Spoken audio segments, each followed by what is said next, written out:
Tatarıstanın paytaxtında 16-cı Rusiya İslam Dünyası Kazan Forum Beynəlxalq İqtisadi Forumu işə başlayıb. Kazan Expo sərgi mərkəzində forum çərçivəsində onlarla tədbirin keçirilməsi planlaşdırılır. Azərbaycandan da müxtəlif nazirlikləri və qurumları təmsil edən nümayəndə heyətinin iştirak etdiyi forumdan Rusiyadakı xüsusi müxbirimiz Fərid Əkbərov xəbər verir.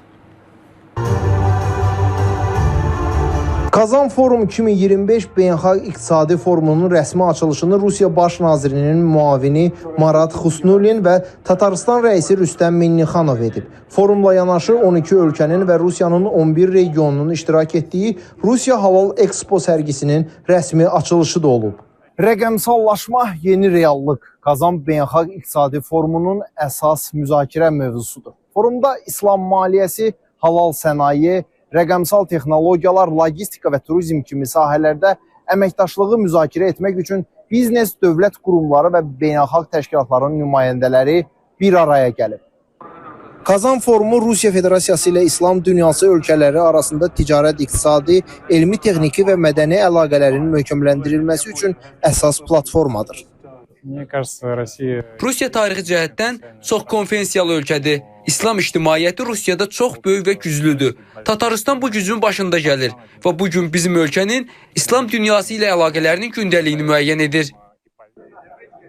Kazan Halal Expo sərgisi forumun mərkəzi məkanlarından birinə çevrilib. Burada investisiya və infrastruktur layihələri, beynəlxalq stendlər, həmçinin İslam maliyyəsi və maşınqayırma sahəsində təşəbbüslər təqdim olunur. Azərbaycan da Kazan Halal Expo sərgisində Made in Azerbaijan stendi ilə təmsil olunur. Stendimizdə Kəlbəcərin məşhur istisu brendi sərgi iştirakçılarına təqdim olunub.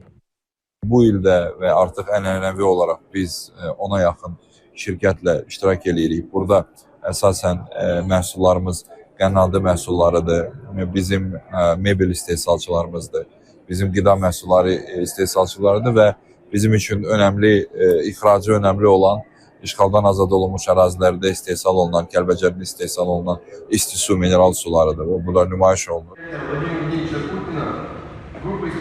Kazan Beynəlxalq Forumu çərçivəsində İslam dünyası ölkələrinin mədəniyyət nazirlərinin qurultayı da keçirilib. Qurultayda Azərbaycanın mədəniyyət nazirinin müavini Murad Hüseynov təmsil edib. Dövlət auditinə həsr olunan panel iclasında Azərbaycan Hesablama Palatasının auditoru Cavid Bayramov iştirak edib.